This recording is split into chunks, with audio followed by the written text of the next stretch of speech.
c'est une première. Cholet lançait ce jeudi ses premières assises économiques, rassemblant des chefs d'entreprise du territoire, mais aussi des experts comme Hervé Lebras, qui a étudié de près l'exception choltaise. Combinant un grand nombre de paramètres, que le Choletais apparaissait comme une zone de France où, au fond, les choses se passaient bien par rapport à beaucoup d'autres régions.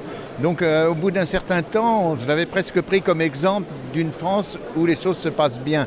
Parce qu'à force de dire que ça va mal, qu'il y a du chômage, qu'il y a du Front National, tous les malheurs de la terre arrivent en France, là, on avait une région qui était peu connue et où ça se passait bien. Et une chose sur laquelle j'ai insisté notamment, c'est une région très égalitaire. Il y a très peu d'inégalités. Il y a bien sûr des riches et des pauvres, mais l'ensemble de la population est au fond relativement égalitaire. Et c'est un thème très important parce que il y a eu des ouvrages récents aux États-Unis, en Angleterre, qui montrent que là où il y a plus d'égalité, la société marche beaucoup mieux. Il y a moins de crimes, il y a moins de prisonniers, il y a plus d'égalité hommes-femmes aussi. Là, c'est peut-être là le Choletais, il y a un petit problème quelquefois parce qu'il y a la tradition chrétienne derrière.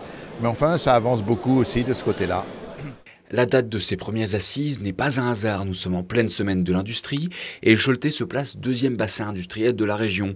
Et son premier partenaire commercial, c'est l'Allemagne, avec 30% des exports du département qui partent outre-Rhin. C'était donc logiquement le thème développé cette année. La France et l'Allemagne, avant la sortie de l'Angleterre, font plus du tiers du produit intérieur brut européen. C'est une partie essentielle de l'industrie européenne.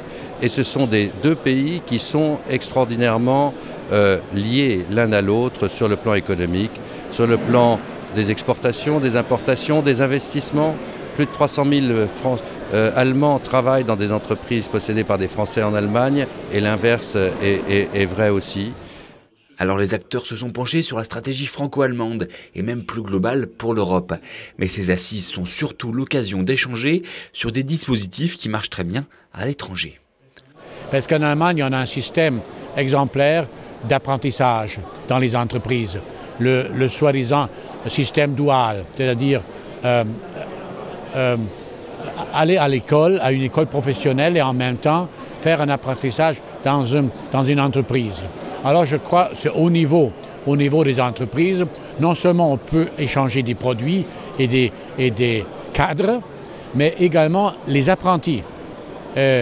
Voilà, et donc comme ça, faire un échange, disons, socio-culturel, humain. Oldenbourg, ville jumelle de Cholet, était l'invité logique de ces premières assises.